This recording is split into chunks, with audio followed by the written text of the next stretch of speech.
Hey, aloha everybody. Welcome back to the ThinkTech Hawaii studios for another amazing episode of Security Matters. This is going to be a fun one today.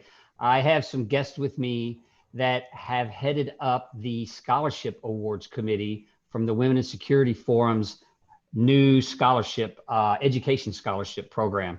Elaine Palome joins me from Axis. Rebecca Bayne joins me from Bayne Consulting, I think maybe in resourcing. She has a long title. And Gloria Salmeron joins me from Brevo. Thank you so much for joining me today. I know some of you have had more industry exposure than others, so let's give our audience a chance to sort of get to know you a little bit. So I know everybody's sort of afraid to share a ton of personal information on social media these days, but maybe give us your background as much as you care to share and how you got to the role that you're in today. And Gloria, let's start with you. All right. Hello, everyone. My name is Gloria Salmeron, and I actually have been in HR, human resources, for almost 15 years now. Almost 15, not quite 15. But I started in staffing sales, which is recruitment, way back when, and moved into what we call in-house HR. And I've been with Brevo now for almost 2 years. And I was looking to kind of get into the tech space, also not necessarily looking for security space, but I'm so glad I'm here. But that's just a little bit about me. I've worked for a variety of industries and been around for a while. Awesome, thanks. Elaine, how'd you end up at Axis? That's a good question. So, hi everybody, I'm Elaine Palome, and I am the Director of Human Resources for Axis in the Americas. So my team of 12, and I take care of Axians from Canada to Argentina and every country in between. And like Gloria, I hadn't thought I would end up in the security industry either. My career has been mostly in biotech and pharma, but I'm thrilled to be part of this industry. I love it, and I really love Axis. And one of the more gratifying things in the last couple of years has been getting involved with the Women in Security Forum through the Security Industry Association. I've met some fabulous people and got a chance to do some really interesting, cool work. And I'm thrilled to be here today. Awesome. Well, thanks for joining us. And Rebecca, you were on recently, we were talking about like hiring during Corona-cation and all this nonsense, but today's a little different. Go ahead and give us some background and maybe how you ended up where you are today. I know you got a little more help there today than you did before. Yes. So Rebecca Bayne, I'm the president of Bayne Consulting and Search. We are a search and recruitment firm with a total focus in the security industry. We primarily focus on security integrators. And I have been in this industry for about 21 years at this point. I started in another recruiting firm where I was building a division and a team that only focused on security integration. And I was fortunate enough to be able to purchase that division and start my company 7 years ago. We're a team of 4. We love what we do. We are all women. I need to be more diverse. And prior to that, I was in primarily construction management. So really, really love this. And Andrew, thanks for doing this today. No worries. Well, we have, an amazing topic and just what's it, a spoiler alert? We're not telling about awardees today. They haven't been graded yet. So we're going to talk about this program though. So Women in Security Forum started a couple of years ago, and I think I was invited to join early on. Don and I think were the first guys on there on the sort of like the steering committee. And I don't know if Elaine, Rebecca, if you were there when it started, or Gloria, but what was the genesis for getting the WISF going, and what appealed to you about what was possible with that group? Rebecca, will let you go. Because I've been in the industry so long, I saw a couple of other groups who tried to come together. I think there was a group, 15 years ago called WISE, and we were kind of floundering along. And I think that the Women in Security Forum, with the support of SIA, had so much more horsepower. And I think, honestly, it was just our time. It was the first time that this group of women got together and said, it's not just going to be women, it's going to be everyone, but we're going to support the push to bring more women into this industry and to push our careers forward. Wow. Awesome. Yeah, Elaine, go ahead. Were you on the original steering committee? I'm not. I I'm not was. sure. Okay, Yeah, awesome. I was. So back in 2017, Axis had its first Women in Security event. Actually, one of the first in the industry, where we took an entire day and had Wow. not only Axis folks, but also representatives from SIA, some of our partners joined, and it really amped up the excitement around diversity. And shortly after that is when the Women in Security Forum was started, and I was asked to be, a founding member of that group. And I think about, back then it was, a couple people who put their heads together and kind of thought about what to do, and now we have hundreds of members. And I think what Rebecca said is really interesting, in that it was just time. The stars are aligned, and I think more and more industries are realizing that it's no longer nice to have diversity in their ranks, but it's a business criticality to look like our customers. I agree 100%. And Gloria, I'm not sure when you joined. Brevo has I'll just bring it up since you're both here. Brevo has a competition with Axis about the most members on the WISF, and it was like 19 versus 16 the other day when I looked. I don't know if how accurate that was, but anyway, when did or what appealed to you? I guess let me ask you that about getting engaged with the WISF.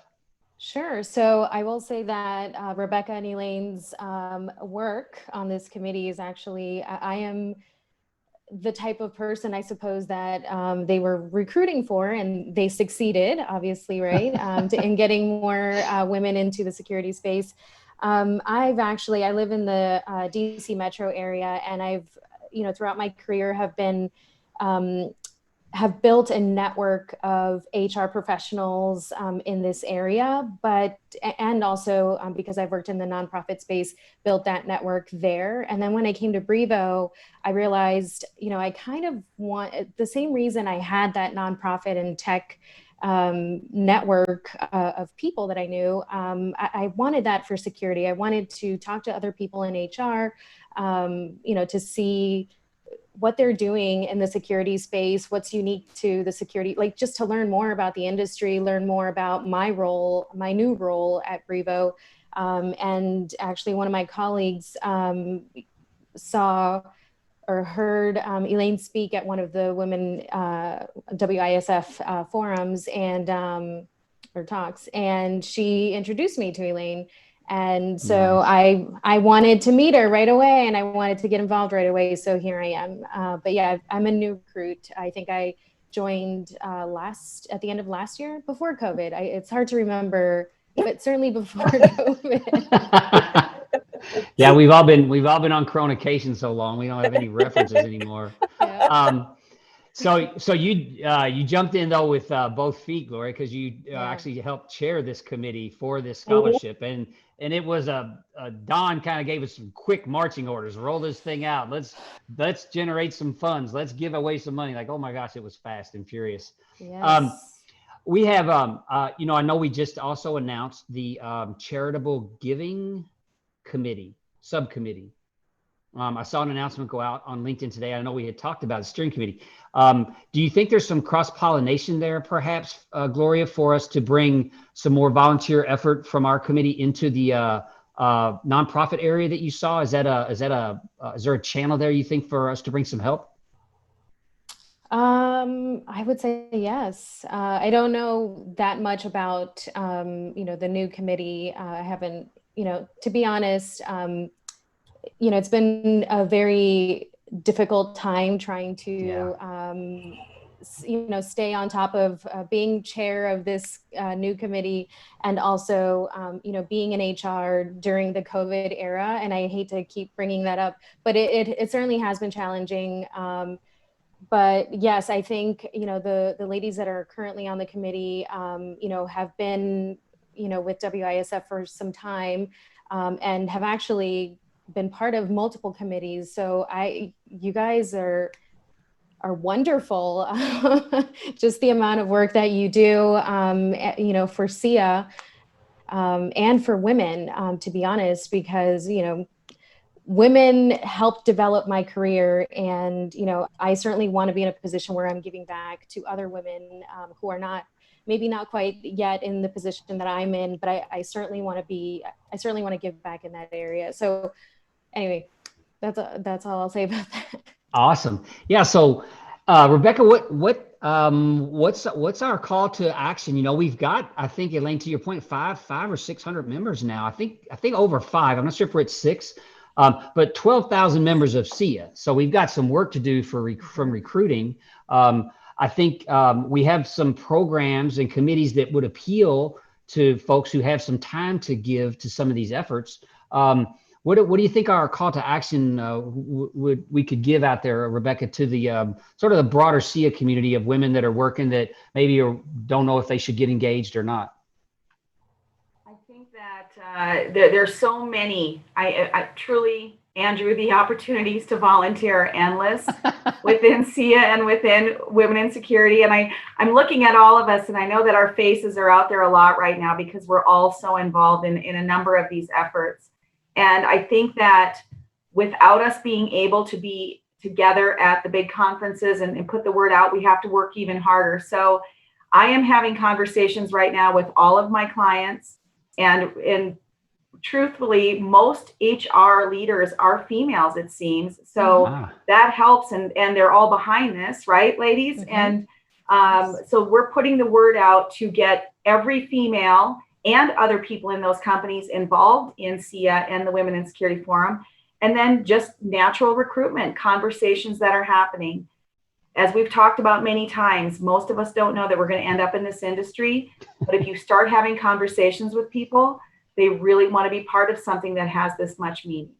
So, Elaine, were you able to bring any of the experiences from the programs that you had started at Access into SIA and help out? Were there lessons learned there that helped this one jumpstart itself? Because it seems to, in my opinion, have rolled out very quickly. Yeah, so I'm going to answer that question by also piggybacking on something Rebecca said. So I am the chair of the Learning and Development Subcommittee of the Women in Security Forum. So if you are looking to get involved in WISF, you are more than welcome to join my efforts in learning and development. Personally, I would like to see all the HR folks within the security industry get involved in SIA. Aside from Gloria and I, there are very few HR professionals that are members of SIA. And I'm thinking, also, I frequently get asked, how do I get management experience or leadership experience if I'm not in a leadership position? And when I had my first webinar, SIA webinar, one of the things I suggested was volunteering your time. That's where you get live leadership skills, or you have a chance to develop those live leadership skills without actually having manager on your title. So now's your chance, ladies. If there are women listening to this broadcast, we would love to have you. Trust me, we will find something interesting and fun for you to do. To answer your question, though, Andrew, very briefly, the webinar that I delivered a couple of weeks ago covered how to put some leadership activities in place for the women in your company. So we took some of the best practices we have at Access with regards to things like mentorship and shadowing programs, and we discussed those options in that webinar. Phew, yeah. That was a long answer. No, it's perfect. We have a lot of opportunity, and I think through the forum itself, we're going to be able to create a lot of opportunity for exposure for a lot of these brilliant women, men, anyone in the industry that wants to contribute. There's opportunities. We're about halfway through. Let's take a break, and we will go pay some bills, and then we're going to talk about the scholarship when we come back. We'll be back in about a minute. Thanks for hanging on.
Hey, aloha. Welcome back to Security Matters. Today we have a great topic. We're talking about giving away money. Did I get your attention yet?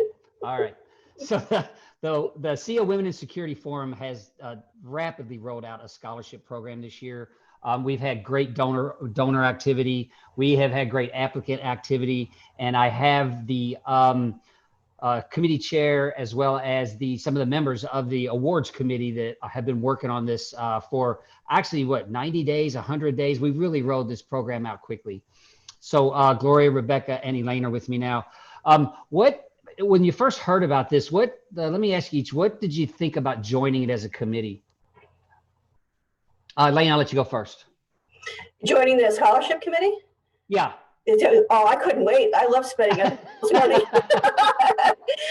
No, but seriously, I think it's such a fabulous opportunity to help people pay for school. I can't think of a better way or a better effort to spend our time on, especially considering the rising cost of tuition these days. I have a nephew starting college in the fall, and looking at his tuition bills, it makes me want to choke. So anything that we can do to offset that is really special. Yeah, that is one of the unique features of this particular scholarship program, is you can use it to pay back existing student loans. So that's an amazing thing that we were able to work in there. Rebecca, what drove you to want to help out with this committee? Someone asked me to help out, and I said yes. I think it's an incredible honor to, and I feel like there's a huge responsibility as well to look at the applicants and make those decisions and really look at their responses. I just received the applications that I'm going to be reviewing last night, and I took a quick peek at them, and it was nice to see a diverse set of individuals in that collection. And I just think it's an amazing opportunity. I think I was originally going to be on the team that was collecting money, looking for donations, and was surprised to find out that I was on the awards committee. So I'm really looking forward to it. And I look at resumes and I look at people's careers and backgrounds all day long in my work. And so this is a whole different way to do that. I'm really excited. Nice. And Gloria, I know we had one of the first calls where you were considering joining up, and then you got a committee chair seat. So what appealed to you about this committee? I think I mentioned this before, but I was very interested in giving back. Like I mentioned, women are the reason that women have helped me advance in my career. And I would love to give back in any way that I can. And so this seemed like a really good opportunity to do that. I haven't been a chair of something since college. So I joined WISF and then immediately joined a committee and was chair of one. So great. Perfect. Yes. Awesome. Thanks. Well, we appreciate the leadership. It can be a difficult thing. And I was concerned when this rolled out that, we got hit with coronavirus right after that. Yeah. And I thought that maybe this program would struggle, but it's actually been very well received by our community. So that's, I think, super rewarding. What do you think about, so I think we've had 16 applicants, and I hope they all qualify for an award.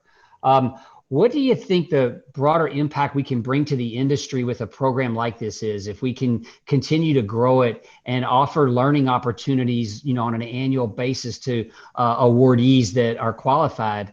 How big can it go? Elaine, what do you think about that question? Yeah, that's an interesting question. One of the things that we're trying to do is actually engage girls in grade school and high school to think about careers in security, because by the time they get to college, many women have already decided what they want to do with their lives, right? So if we could get to students earlier, and maybe through something like a scholarship program, or at least make them aware that there is scholarship money available if you go to college and you focus on a security career, we might be able to grab a couple of extra diverse candidates that might not have thought about our industry before. But if somebody's going to hand you a check, you might think twice about what you want to major in. So that's one benefit I could see of getting a way to get other women in the industry. Awesome. Gloria, what do you think? How far can we take this thing? Well, I'd like to see, for one, definitely more women be members. You know, I think we have, SIA has 1,200 members, and you mentioned 400 or 600 female members. I'd love to see more females. And I do think, you know, to Elaine's point, you know, reaching out to young ladies who may not know that that this is an opportunity for them, that this is a career path for them. You know, I think that would be wonderful. I'd love to see, you know, more than 16 applicants. I mean, this is our first year, so I think 16 is great. You know, I hope to double that next year, and then, you know, move from there. But yeah, and I think even, you know, my story, for example, I didn't really know that much about the security industry. I didn't really think that it was a path for me either. And even though I do something that's not security sales, or, you know, I don't help people troubleshoot anything or install anything, it still is a path for me, right? Sure. So yeah, I'd love to see more people, you know, with different professions in the security space. And I'd love to see, I'd love to give them more money too.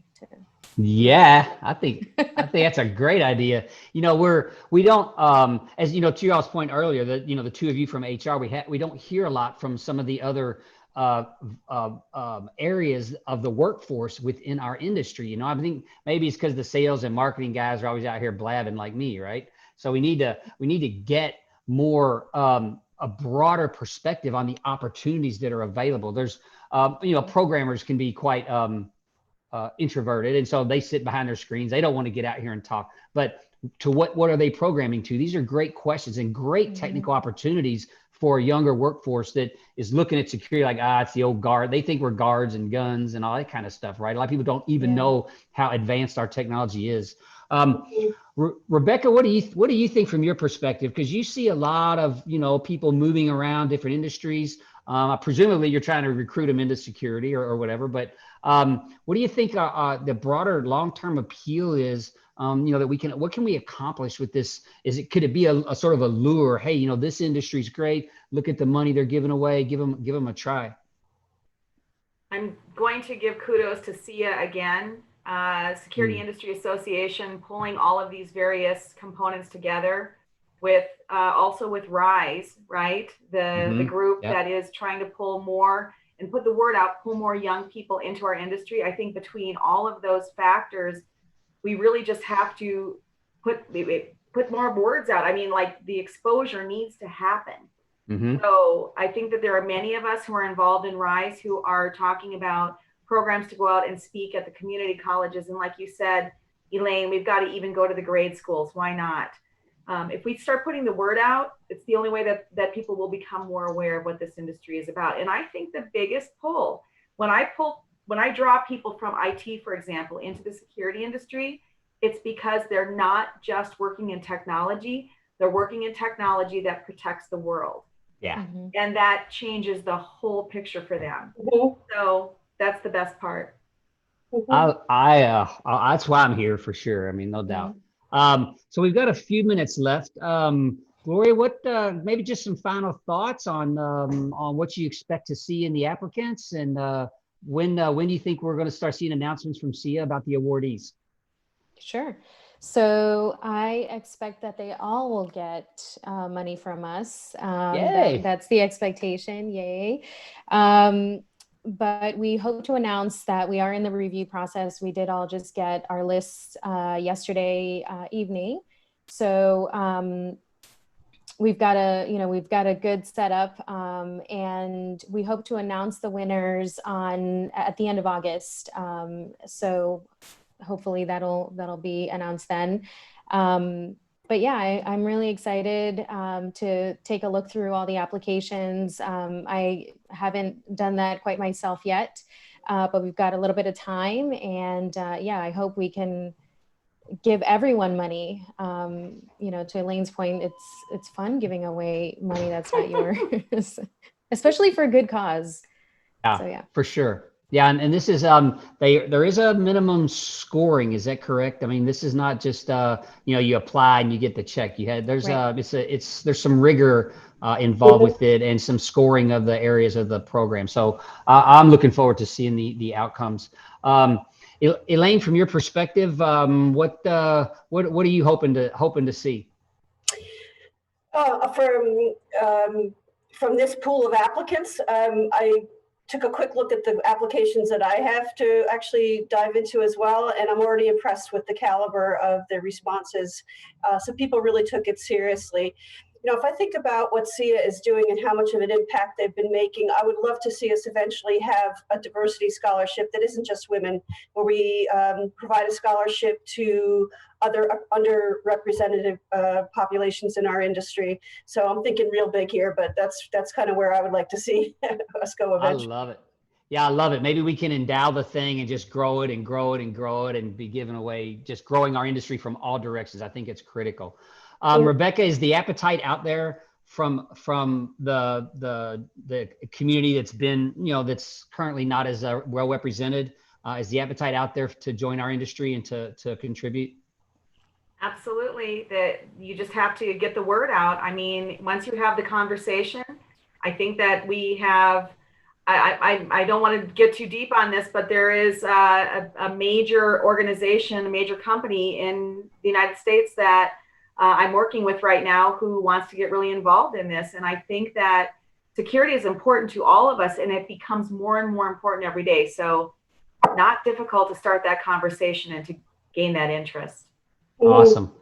Well, I want to thank you all for your time today. I want to thank you for your work on the scholarship committee and your work inside the Women's Security Forum. I hope our users understand what we're doing. I hope you can appreciate it. The donor window is still open, by the way, till August 5th. So if you've got some money you want to get rid of, please look our way. Thanks again for joining me today. Aloha, everybody, and have a great week. Take care.